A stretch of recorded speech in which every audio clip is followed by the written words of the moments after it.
The Zacchaeus Foundation, dedicated to promoting racial healing in Northwest Arkansas, is hosting a significant event at the Fayetteville Public Library. The evening will feature a screening of the film The Big Payback, which delves into the topic of reparations. We've got Dustin and Lowell here to share and shed some light. Welcome, guys. Thanks for being here. Thank you. Yeah, thanks for having us. Absolutely. Sure. Maybe give us an overview. What's the mission of the Zacchaeus Foundation? Sure. The Zacchaeus Foundation is a nonprofit that Dustin and I helped start with a few other folks here in Northwest Arkansas. Our vision, what we want to see, is racial healing here in Northwest Arkansas. Our mission, what we want to do, is repair truth, wealth, and power. We've got a few ways we're doing that. We're repairing truth by educating white people and churches and raising funds from those parties. Wealth by investing in Black-led nonprofits, and power by empowering Black people to decide how funds are used. And we're named for Zacchaeus, who some folks may know from the Bible, Luke 19, who repented, repaired, and was healed. So that's the short of it. Now, is that the song that I'm familiar with? A wee little man who was big in repentance. Yeah, Jason. that's right. I like that, yeah. So why was this film, The Big Payback, chosen for your event? What message does it share about reparations? Yeah, so it highlights the story of Robin Ruth Simmons, who was a former alderman in Evanston, Illinois, and her efforts to pursue racial justice in her local community, and to lead that community in a collaborative effort to recover, some of what was lost due to racial injustice historically in that city, and becoming one of the first successful initiatives in the nation pursuing what she pursued. And so it's just a great story to see that it's not just a theory, but it's something that can be done if we're intentional and proactive about it. And that seems like something that you guys are all about, being intentional and proactive. So at this evening, is it just a screening? Is there time for question and answer? What do you, can you kind of paint the picture for us of what will be happening at the event? Sure. We'll be at the Fayetteville Public Library in the Walker Room Thursday, January 23rd from 6 to 8. About 90 minutes of that time will be spent watching the film. But we've asked Robin to record a short video message introducing herself and inviting folks from the community to subsequent trainings that she'll be leading.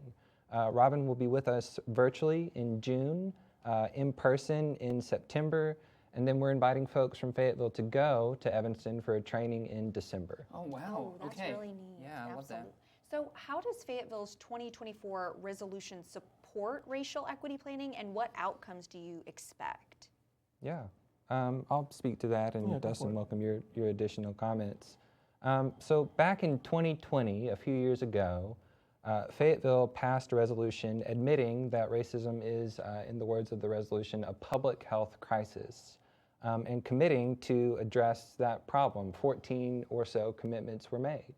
One of those commitments was to write a racial equity plan. However, we're here in 2025, and a racial equity plan has not been written. So Dustin and I worked with council members DeAndre Jones, Sarah Moore, and others to introduce a resolution last year in November of 2024, really continuing the conversation that was started in 2020. The resolution is very simple. It commits a few folks from the city of Fayetteville to attend 3 racial equity trainings that I alluded to a moment ago, led by Robin Simmons, in order to write a racial equity plan that we believe will have 2 parts, a past harm report and a future repair plan. So those are our objectives relative to that resolution. Dustin, anything you would say differently? No, I think that's good. I think what we want to be able to accomplish is to create the on-ramp of education in our community around why this is important. Sure. Those are the 2 primary questions that we like to ask the communities. Do we need to do reparations? Should we do reparations? And that is an invitation into learning, education. And so this video screening and the subsequent trainings that will happen, led by Robin, 2 here and 1 in Evanston, are the opportunities to engage in that intentionally. And then the second question is, how should we do reparations? Which is an invitation to partner with us locally, the Zacchaeus Foundation, in the work that we're doing in order to fund Black nonprofits do the work. Sure. And so it's an invitation to answer both of those questions. And so that's what we seek to get out of it. Well, guys, thanks so Yes, much for thank joining you. us. You see Yes. those details right there on your screen about where you can check out the big payback and learn a bit more.